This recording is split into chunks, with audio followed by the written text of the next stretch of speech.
Hey there everyone, how's it going? Welcome. Let's check out the Shadows vs Immortals cycle. I'm going to show you some Immortals gameplay further on in this video, but let's start on with the Shadows.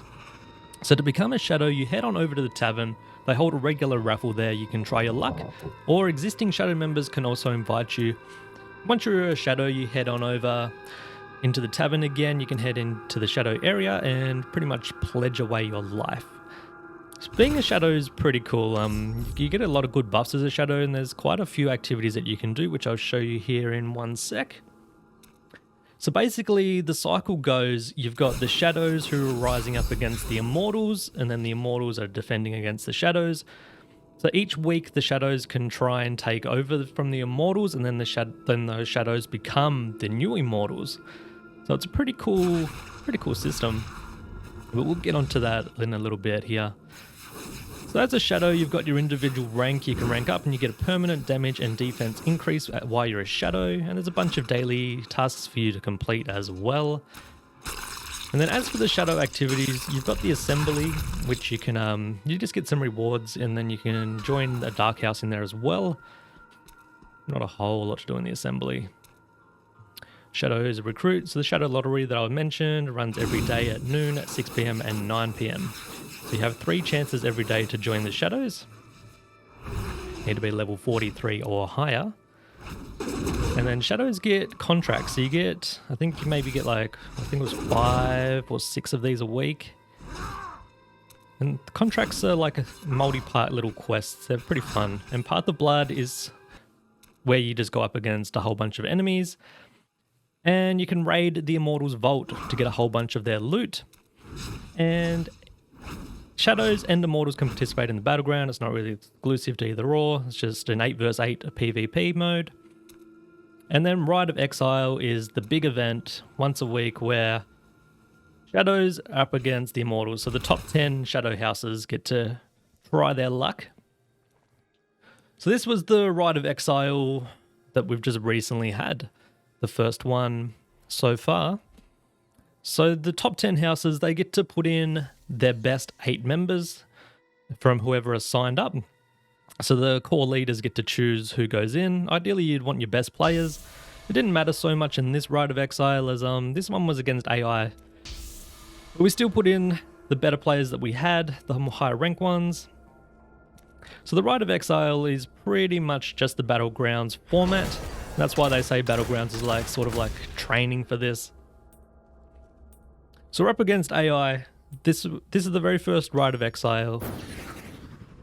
It's very simple. So basically we go up against the 3 Sacred Guardians to begin with. Need to take these down as quickly as we can. And then the other team is trying to defend and stop this from happening. But of course, I'm not going to actually see very many of these in my gameplay because I was mostly just pushing objectives, and the AI pretty much died in one hit. But the next Rite of Exile coming up is going to be much better because now we do have proper Immortals, so it's going to be actual Immortals against the Shadows, and it's going to be pretty epic. So keep an eye out for that. That should be coming up over the next couple of weeks as well, which will be pretty cool. So after the first stage, we then enter the second one where we need to awaken the idol and push it along. So I'm pretty much just going to push this all the way to the end, but we'll skip that for you guys so you don't have to watch that. And then at the end, basically take down the barrier, push us up into the next bit where we can take down the heart. While the other team is trying to defend us against that.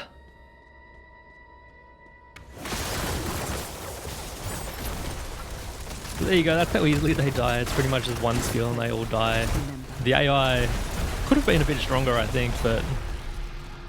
And GG. So once the Rite of Exile is over and all 10 matches are complete, if the Shadows win, then the cycle is complete and you get this ranking here and a whole bunch of honor based on your ranking.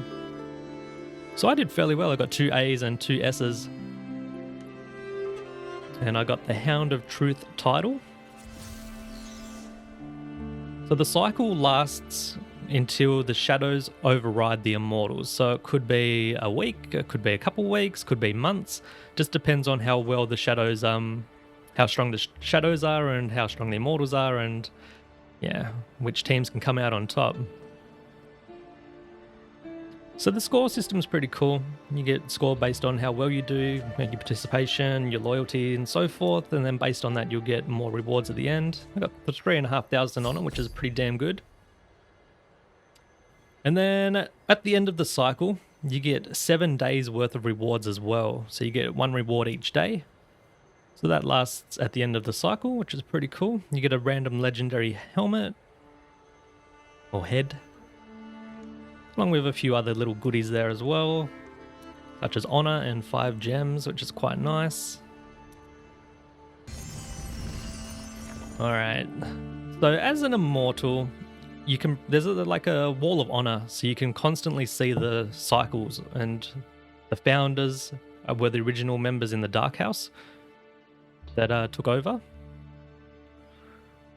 And this is permanent, so this will stay here. We're basically engraved in the wall, so you can cycle through and constantly see like how long they reigned for, who they previously were. And there's a leaderboard as well for the houses that can last the longest as immortals, which is pretty cool. And of course there's a chronicle to see all the events that happen. So as the immortals here, we're into the immortal gameplay now. We get weekly rewards based on how much we're contributing to the team.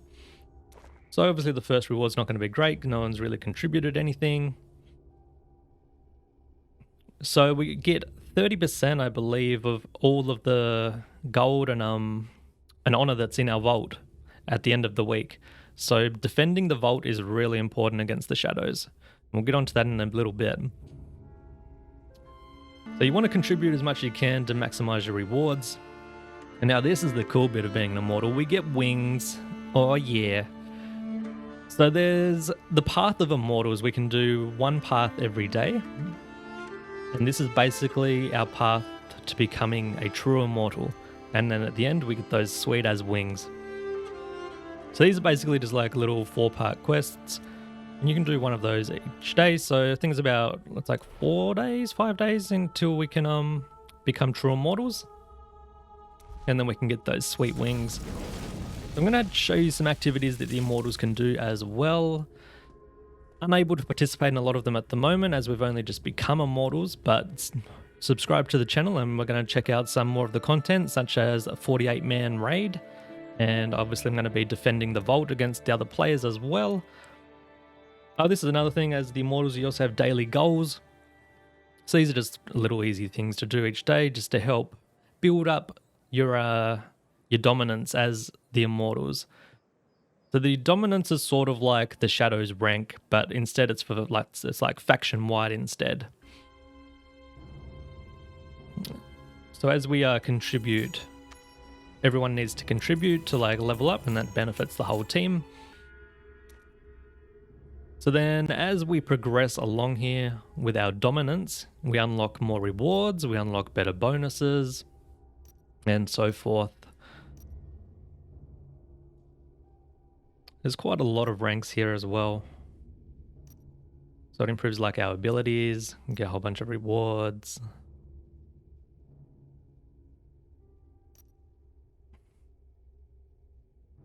Looks like we get different wings as well based on how far we are along as well.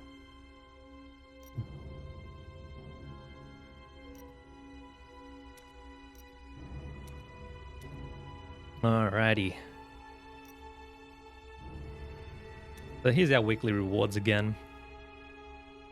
So you get them based on dominance, prestige, and the vault. So you get 3 different things each week. Makes for some nice rewards. Alright, so these are the activities that the immortals can do. So we've already talked about the dominance. That's just leveling us up. We've got our daily goals to help level us up as well. And now defending the vault is pretty cool. So this is where, when the shadows are raiding the vault, if we get alerted to it, we can drop in and we can actually kill the players in the vault who are raiding it and like stopping them from raiding that vault, which is really cool.